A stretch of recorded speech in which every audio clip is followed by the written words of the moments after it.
हमारे पूर्वज लोग कब से जो है कि बरका खाते आए हैं ना। आज क्या कर दिया, कानून बना दिया। बताइए, जब सतगुरु गए त्रिपुरा, आपको पता है, कल परसों जाने मतलब पिछला सप्ताह का बात है, वहां के हजारों युवक खड़े हो गए। उन्होंने कहा तुम अपने गांव में जाके माता मानो, हमारे यहां पर नहीं चलेगा, हमारे यहां नहीं चलेगा ये सब। हमारे यहां तुम डिक्टेट नहीं करोगे आके कि तुम क्या खाओगे, हम क्या खाएंगे। हम, मेरा भोजन का अधिकार तुम नहीं छीन सकते हो। हमारे पूर्वज खाते आए हैं, हम भी खाएंगे। पार्टी को हम तय करेंगे, ये पार्टी हमारे लिए इस साल के अगला 5 साल के लिए अच्छा है, हमें उसके साथ जाना चाहिए। नहीं तो हम लोग क्या करते हैं, निर्दलीय को वोट दे देते हैं। अभी क्या करना है, आपके घर से भी अगर कोई निर्दलीय खड़ा होता है, उसको वोट नहीं देना है, भले उनको बोल देना है आपको ही हम वोट दे रहे हैं। जाके वोट जिनको हम लोग तय करेंगे उसको वोट देना है, लेकिन घर में आके वापस आके बोल देना हम आप ही को वोट दिए हैं। ऐसा नहीं करेंगे तो काम नहीं चलेगा। अभी कई नई नई पार्टियां आए हैं जिसके बारे में लोग नहीं समझ रहा है। हमारे लोग दौड़ रहा है। एक है भारत आदिवासी पार्टी, बाप पार्टी, वो कहता है हम आदिवासी के हितैषी हैं, हम ही एकमात्र पार्टी आदिवासी के हैं। लेकिन क्या बोलता है, वो बोलता है जो सरना पूजा करता है वही आदिवासी है। वो बोलता है भारत आदिवासी पार्टी कि जो लोग ईसाई धर्म को मानता है उसका डिलिस्टिंग होना चाहिए, हिंदू धर्म को मानता है उसका डिलिस्टिंग होना चाहिए, जो सरना पूजा करता है वही, उसी को सिर्फ आरक्षण मिलना चाहिए। समझ रहे हैं, ऐसे पार्टी को आप वोट देंगे। और हमारे लोग कूद के जा रहा है। ये पार्टी आया है राजस्थान से, और दूसरी पार्टी और एक है जयराम महतो, वहां भी देख रहे हैं कि मुंडा लोग जाके खड़ा हो रहा है। वो पार्टी क्या बोलता है, कुर्मी को, कुर्मी महतो को एसटी का दर्जा देना चाहिए, ये हमारा पुराना मांग है। बताइए, जिस दिन कुर्मी महतो का आदिवासी का दर्जा दे दिया, आपका सारा कुछ चीज चला जाएगा, नौकरी से लेके जमीन से लेके सब कुछ लूट लेगा। इसलिए ऐसे ऐसे पार्टियों के पीछे नहीं जाना है। हम लोग को एक दिशा में जाना है। मौजूदा सरकार अभी है, उस सरकार को बरकरार रखना है। इसलिए रखना है आप क्योंकि हम बटे हुए हैं धर्म के नाम पर। एक तरफ सरना ईसाई का लड़ाई है, दूसरी तरफ पार्टियों के नाम से हम बटे हुए हैं। जोहार, नमस्कार, मैं नंदलाल कुम्हाटाना। आज मैं आया हूं कुछ ऐसे बात को लेके जिसमें झारखंड के 2 चर्चित चेहरा कृष्णा हांसदा और गले सिंह डुंगडुंग, 2 व्यक्तियों का वार्ता काफी दूर तक चली गई है। हाईकोर्ट ने जब 2 महीने का समय दिया कि 2 महीने के अंदर राज्य सरकार पेशा कानून को लागू करें, इसी से पूरे राज्य में उथल पुथल मचने के बाद ये दोनों का वार्ता काफी दूर तक आगे बढ़ी है।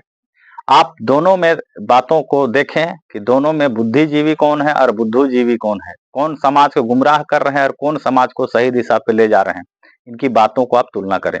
जितने लोग विरोध कर रहे हैं ना, कोई रूढ़ी प्रथा वाला नहीं है, कंडुलना भी नहीं है, मतलब सब ईसाई धर्म अपना लिया। यही सब तो विरोध कर रहे हैं। और ये मैं आपको बता रहा हूँ, यही लोग स्पॉन्सर्ड है, कोई माफिया से, कोई जमीन माफिया, कोई बालू माफिया सरकार को बचा रहे हैं। क्योंकि ये जो मैया योजना, सैया योजना सब जो आ रहा है ना, कहाँ से पैसा आएगा? उसमें कहाँ कोई दिखा दे मुझे पेशा कानून में कि रूढ़िवादी परंपरा ये उसमें उसका रिलेशन सरना धर्म के साथ है। ये सब बकवास कर रहे हैं जो मान लीजिए समर्थन कर रहे हैं। मान लीजिए नाम नहीं लूँगा, कई लोग ऐसे लोग हैं जो समर्थन कर रहे हैं, आप देख लीजिएगा। उनको बोलते हैं कि वो दूसरे धर्मों को मान रहे हैं, तब भी उनके साथ इसलिए अच्छा है। तो ये जो है कि टिपिकल जो है कि आरएसएस वाला आर्गुमेंट है। देखिए, ये जो धर्म का चश्मा आरएसएस ने पहना दिया, और उनका भी देखिए, वो अपने अनुसार हर चीज़ को डिफाइन करते हैं, शब्दों के अर्थ बदलते हैं, परिभाषाएं बदलते हैं। अब ये देखिए, धर्मांतरण का अर्थ क्या है? धर्मांतरण का अर्थ ये है कि एक धर्म को छोड़कर दूसरा धर्म को अपनाना। अब आदिवासियों को मूल धर्म क्या है? सरना धर्म। जब सरना धर्म मूल धर्म है, तो सरना धर्म को छोड़कर जो आदिवासी ईसाई बना वो भी धर्मांतरण होगा, और जो हिंदू बना वो भी धर्मांतरण होगा, और जो मुसलमान बना वो भी धर्मांतरण होगा। अभी ये लोग क्या बोलते हैं, जो लोग सिर्फ ईसाई और मुसलमान धर्म को अपनाए हैं वही धर्मांतरण है, और हिंदू में गया वो धर्मांतरण नहीं है। अब देश में देख लीजिए, देश का 89% आदिवासी हिंदू धर्म को मानता है। देश का सिर्फ 5.4% आदिवासी ईसाई धर्म को मानता है। बाकी 1-2% आपको बौद्ध, जैन ये सब में मिलेगा आपको, और मुस्लिम वगैरह में मिलेगा। तो यही जो 89% को छुपाने के लिए 5% को पूरा उसका गुंबद बनाया जाता है, तिल का ताड़ बनाया जाता है। ये सारा आरएसएस का खेल है और इसका मूल कारण है ताकि आदिवासी लोग सच्चाई न देख पाए कि कैसे उनका मूल आदिवासी पहचान, भारत देश के प्रथम निवासी और मालिक हैं, उसको छुपाने के लिए उनके दिमाग में वनवासी डाला जाए। देखिए, हिंदू धर्म में कौन कन्वर्ट हुआ नहीं हुआ ये सिद्ध नहीं है, लेकिन मेरे लोग जो आज ईसाई धर्म में गए हैं तो टोटली मेरा रूढ़ी प्रथा को डैमेज करने का काम में ही लगा हुआ है। सबसे ज़्यादा नुकसान यदि हुआ है हम संथालों का या कोई मुंडाओं का या उराओं का, ये मिशन वाला लोग किया। कैसे किया? अब यहाँ पर देखिए, जब वो चर्च बन जाते हैं ना तो टोटली वो तो हमको अपना व्यवस्था छोड़ के हमको रोम का कल्चर में हमको ले जाएगा, रोम का कल्चर में ले जाते हैं, तब मेरा व्यवस्था छोड़ देते हैं। तो मेरे लोग जो अपना व्यवस्था नहीं समझने के कारण जो हिंदू करण नहीं बोलेंगे, हिंदू करण नहीं कहेंगे, मैंने हिंदू आस्था लगाए हैं, बैठे हैं कि हिंदू धर्म के लोग सोचते हैं ना कि हम लोग मंदिर जाते हैं तो उससे मतलब नहीं है कि ये हिंदू हुआ, वो अपना परंपरा को मेंटेन करता है। लेकिन जो लोग ईसाई बने हैं, क्या वो परंपरा मेंटेन कर रहा है? सवाल ये पैदा हो रहा है, उसका पहचाने नहीं है, उसका संस्कृति नहीं है। आप पूछ लीजिएगा ना, देख लीजिएगा, आप यहाँ पर रहते हैं शहर में। आपके हिसाब से सबसे बड़ा खतरा कौन है? हाँ, तो यही तो हम लोग जहाँ रांची में बैठे हैं, रांची देखिए ना, रांची जो है मुंडाओं का था। यहाँ पे जो है कि 90% गांव मुंडाओं के थे। आज भी आप जो ढूंढेंगे कि जो जहाँ जहाँ बिल्डिंग बन गया वो कौन सा गांव था, मुंडा गांव मिलेंगे। जैसे बरियाहातू, आपका दुरंदा ऐसे मिलेगा। तो आप देख लीजिए ना, आप बताइए, यहाँ जो उजड़ गए लोग, यहाँ इतना CNT एक्ट है, बोलता है कि आदिवासी ज़मीन को दूसरा लोग नहीं ले सकता है। तो यहाँ मुंडा लोग अगर ख़त्म हो गए रांची में, क्या ये धर्मांतरण की वजह से ख़त्म हुए कि बाहरी जनसंख्या आके उसको निगल गया? नहीं, बिल्कुल ये लोग बेतुकी बात कर रहे हैं। अभी खिसियानी बिल्ली खंबा नोचे वाले बात हो रहा है। ये ग्लटसंग डुंगडुंग जो है पढ़े लिखे बेरोजगार लोग हैं, पढ़ लिख करके काफ़ी हाईली क्वालिफाइड है, XISS से MBA किए हैं। तो ये आदमी का बारे में व्यक्तिगत तो ज़्यादा नहीं बोलूँगा, बड़ा तकलीफ होता है उनको जब अपना खड़िया भाषा को बचा नहीं पाया। मैं तो संथाली भाषा का आंदोलनकारी हूँ और हम लोग 8 शेड्यूल में शामिल कराया आंदोलन करके। तो क्या वो खड़िया भाषा आज किस स्थिति में है झारखंड में, आपको पता है? 0 में है 2011 का जनगणना के मुताबिक। तो इतना बड़ा बुद्धिजीवी है, अपना भाषा नहीं बचा पाया, अपना खड़िया समाज आज उनको कोसते हैं, उसको गाली देता है। कम से कम हमको तो संथाल समाज में कोई गाली नहीं देता है। आज हमको मानता है, माझी परगना महल हमको मानता है। आज हम उसको एम्पावर करते हैं, उसको ट्रेनिंग देते हैं, उसको कानून समझाते हैं। तो वो आज क्यों खड़िया समाज को आगे नहीं बढ़ा पा रहा, क्यों नहीं बचा पा, आज क्यों भागा? वो अपना समाज को छोड़ के भागा है। तो भागा हुआ आदमी लोग है, हमको क्या समझाएगा ये लोग? आप देखे होंगे कि इस वीडियो में कि कृष्णा हकदा और ग्लेसिंग डुंगडुंग कैसे बात कर रहे हैं, किस मुद्दा को लेके बात कर रहे हैं। तो ये बात कर रहे हैं पेशा कानून को लेके कि पेशा कानून में आदिवासियों का अधिकार है, परंतु जो धर्म परिवर्तित लोग हैं जैसे ईसाई और मुस्लिम, उनका अधिकार नहीं है। तो बात कुछ हद तक बिल्कुल सही भी है कि शासन प्रशासन और नियंत्रण में उनका अधिकार नहीं हो सकता है, क्योंकि विधि का बल रूढ़ी प्रथा के तहत ही पारंपरिक ग्राम सभा का गठन होना है और अन्य क्षेत्र के तरीके से इस क्षेत्र का शासन व्यवस्था नहीं है। सामान्य क्षेत्र में ऊपर से कमेटी बनते हुए नीचे आती है, पदाधिकारियों का बनते हुए नीचे आती है, और 5वीं अनुसूचित क्षेत्र में पारंपरिक ग्राम सभा क्षेत्र में जो पाढ़ा व्यवस्था का जो होना है, मैं पिछले वीडियो में भी दिखा चुका हूं, जहां नीचे से बनते हुए ऊपर की ओर जाएंगे। तो पूर्णतः विद्यमान विधि को पालन करने वाले ही पारंपरिक ग्राम सभा के पदाधिकारी बनेंगे। मुख्य पद 8 हैं और सहायक पद 17 हैं, जिसमें महिलाओं का भी योगदान है। परंतु आपको ये जानना बहुत महत्वपूर्ण है कि सरकार अभी पेशा कानून को लेके जो अल्टीमेटम 2 महीने का कोर्ट का डिसीजन के बाद हलचल आया और कई संगठनों को सुझाव पत्र आमंत्रण करने की बात कही, जिसमें कई संगठनों ने अपने अपने तरीके से सुझाव सरकार को प्रस्तुत किया।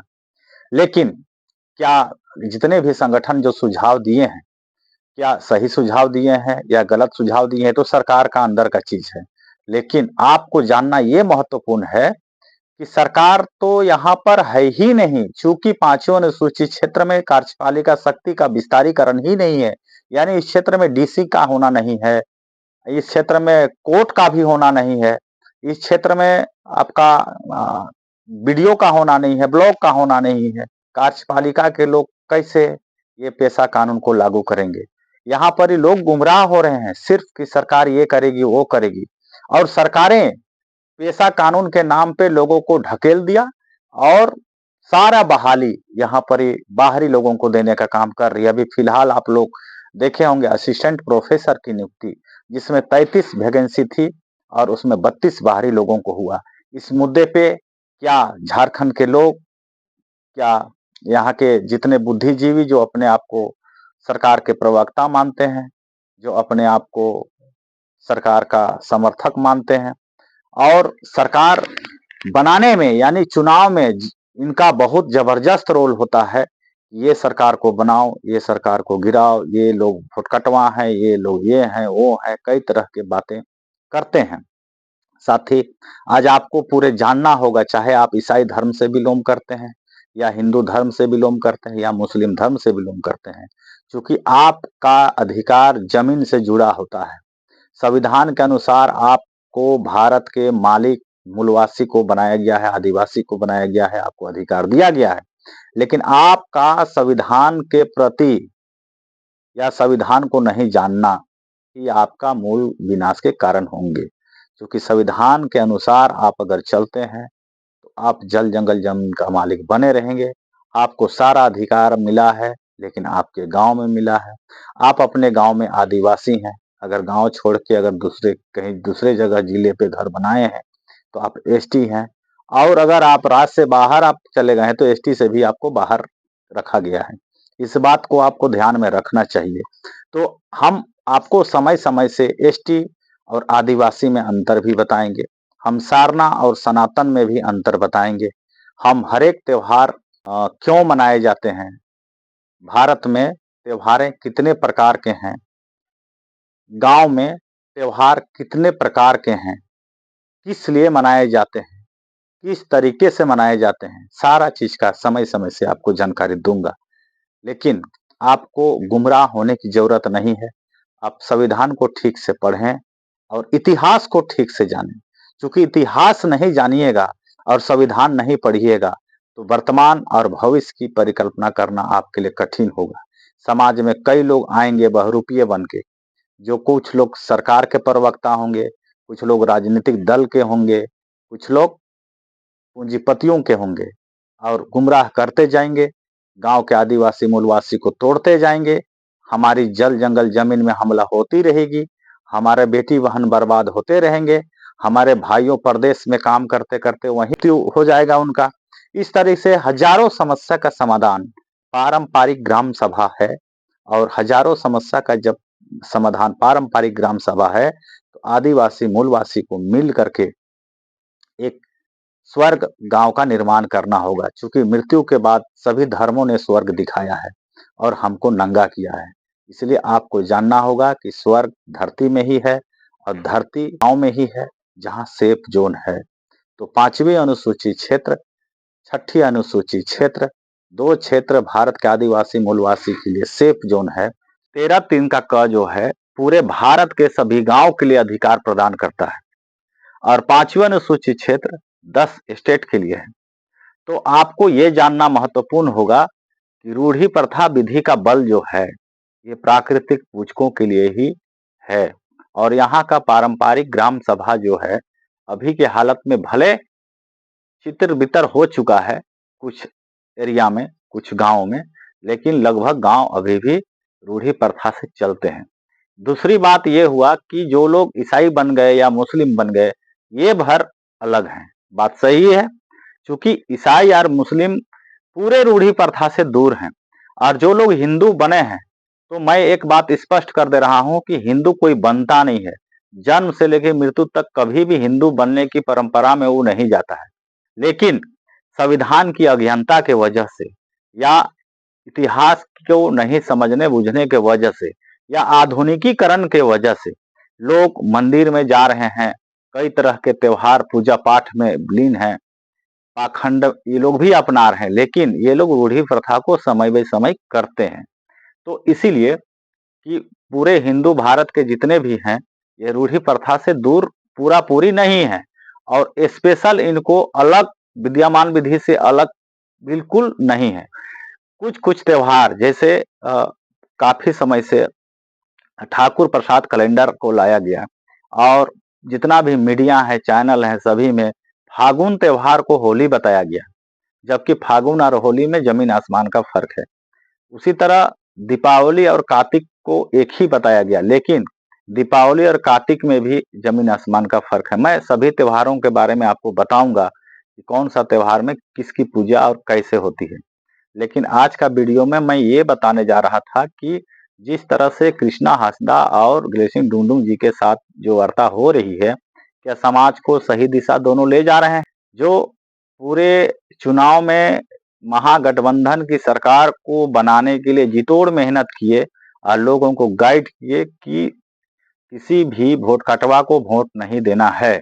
जैसे इन्होंने भारत आदिवासी पार्टी और जेल कैंप जयराम महतो की पार्टी को वोट काटवा कहा था और महागठबंधन को भी वोट देने की बात कहे थे, लेकिन आज जैसे झारखंड में 35 प्रोफेसर असिस्टेंट प्रोफेसर की नौकरी में 32 बाहरी लोगों को जो नौकरी मिला, क्या ग्लेसिंग डुंगडुंग सरकार को दबाव दे पाएंगे? क्या ग्लेसिंग डुंगडुंग पूरे राज्य में ईसाइयों को आंदोलन के लिए आगे निकालेंगे सटीक रास्ते पर? क्या मीडियाबाजी या सरकार के प्रवक्ता बन के या राजनीतिक संगठन के प्रवक्ता बन के या किसी धर्म का प्रवक्ता बनना जायज है? मूलवासियों को प्रति, आदिवासियों के प्रति क्या ऐसे लोग समाज को संभाल पाएंगे? झारखंड में जैसे नौकरियां बेची जा रही है, यहाँ की जल जंगल जमीन पर जैसे हमला हो रहे हैं, यहाँ की बेटी बहन जैसे मजदूरी कर रही हैं, यहाँ के भाई जैसे परदेश खट रहे हैं, कितने बेटी बहन भाई आज पूरे देश में विलीन हो गए जिन्होंने गांव छोड़ा। क्या ऐसे विषम परिस्थिति में इस तरह के चर्चा होनी चाहिए? क्या राजनीति, हर चीज में राजनीति की जरूरत है? आज विषम परिस्थिति को देखते हुए सभी को संविधान के मद्देनजर संविधान को जानने की जरूरत है और संविधान के अनुरूप कार्य करने की जरूरत है। जब कर्याधारी पुरखों के बलिदान के स्वरूप इतना बड़ा अधिकार हमें मिल पाया, आज हम इसे अपने से ना लेकर के सरकार से मांगने की जरूरत क्यों पड़ी? आज को जिस तरीके से गुमराह किया जाता है, ये बहुत चिंता का विषय है। हम ये नहीं कहते कि नौकरी झारखंडियों को मिले, लेकिन हम कहते कि झारखंड में रहने वाले जो ईसाई समुदाय के हैं उन्हीं को ये नौकरी दिलवा दीजिए। लेकिन आप क्या इसके लिए आगे बढ़ेंगे? लोगों को किस तरीके से आगे बढ़ाना है? पूरे आदिवासी मूलवासी की एकता का परिचय किस तरह से देना है? और जनता के हित में जो काम नहीं हो रही है उस काम को हम कैसे सरकार से करा पाए? अगर वोट देना दिलाने का हमारा अधिकार है तो सरकार से काम कराने का भी ताकत होना चाहिए। अंत में हम यही कहेंगे कि चैनल को आप सब्सक्राइब करें, शेयर करें और कम से कम कमेंट करें कि कौन सी बात आपको अच्छी लगी, कौन सी बात में आप कंफ्यूज हैं या कौन सी बात बुरी लगी। जोहार, नमस्कार, धन्यवाद।